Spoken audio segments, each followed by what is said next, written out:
आकाशवाणी भोपाल से प्रस्तुत हैं प्रादेशिक समाचार।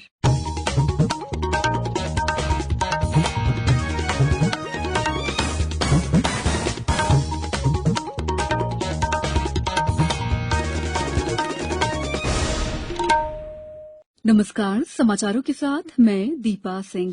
केंद्रीय स्वास्थ्य मंत्री डॉक्टर हर्षवर्धन ने कोरोना संक्रमण के मद्देनजर लोगों से सर्दियों में अतिरिक्त सावधानी बरतने की अपील की है। वहीं केंद्रीय स्वास्थ्य और परिवार कल्याण मंत्रालय ने कोविड-19 महामारी के साथ साथ डेंगू, मलेरिया, मौसमी फ्लू, चिकनगुनिया और आंतों के बुखार जैसे संक्रमणों की रोकथाम और प्रबंधन के लिए दिशा निर्देश जारी किए हैं।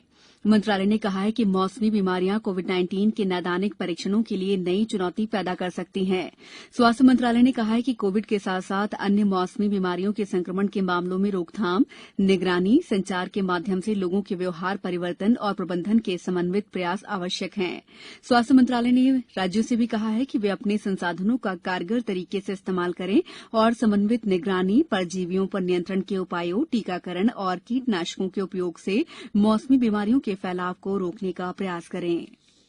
पिछले 5 हफ्तों से देश में कोविड-19 के दैनिक मामलों में लगातार गिरावट हो रही है। करीब 1 महीने पहले कोविड महामारी के दैनिक मामलों की संख्या करीब 90,000 थी, जबकि पिछले 24 घंटों में कोविड-19 के केवल 55,000 नए मामले सामने आए हैं। इलाज करा रहे रोगियों की संख्या की दृष्टि से भी स्थिति में सुधार हुआ है। इधर प्रदेश में अब तक 1,31,000 से ज्यादा लोग संक्रमण से मुक्त हो चुके हैं। वहीं सक्रिय प्रकरणों की संख्या भी 15,000 से नीचे पहुंच गई है।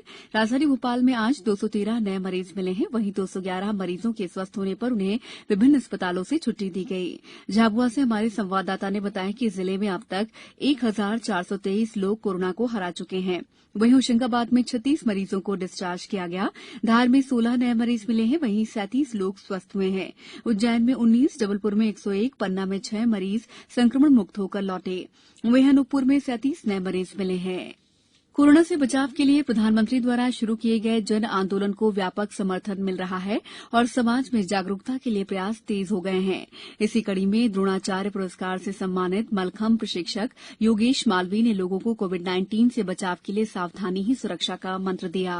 नमस्कार, मैं योगेश मालवीय, मलखंभ प्रशिक्षक। जैसा कि सभी को पता है, कोरोना बीमारी अभी खत्म नहीं हुई है। अभी तक इसकी कोई वैक्सीन तैयार नहीं है। इस बीमारी से लड़ने का एकमात्र उपाय है 2 गज की दूरी सदैव बनाकर रखना है, मास्क को पहनना है, हाथ को बार बार सैनिटाइज करना है, सदैव इस बात का ध्यान रखना है। इस बीमारी को हराने का एकमात्र यही उपाय है। बीमारी हारेगी।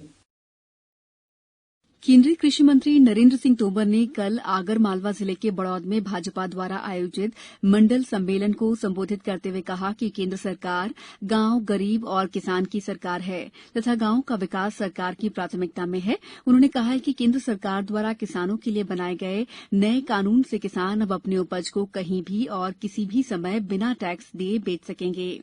इससे किसान को मंडी में ही फसल बेचने के बंधन से आजादी मिली है।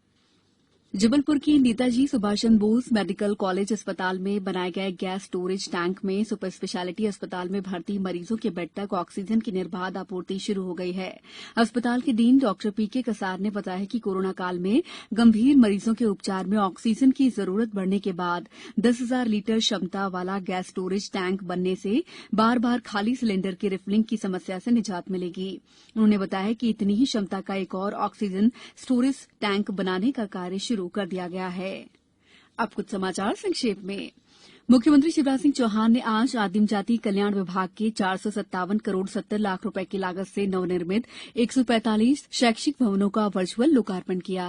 सागर जिले की सुरखी सीट से भाजपा प्रत्याशी गोविंद सिंह राजपूत ने आज अपना नामांकन दाखिल किया।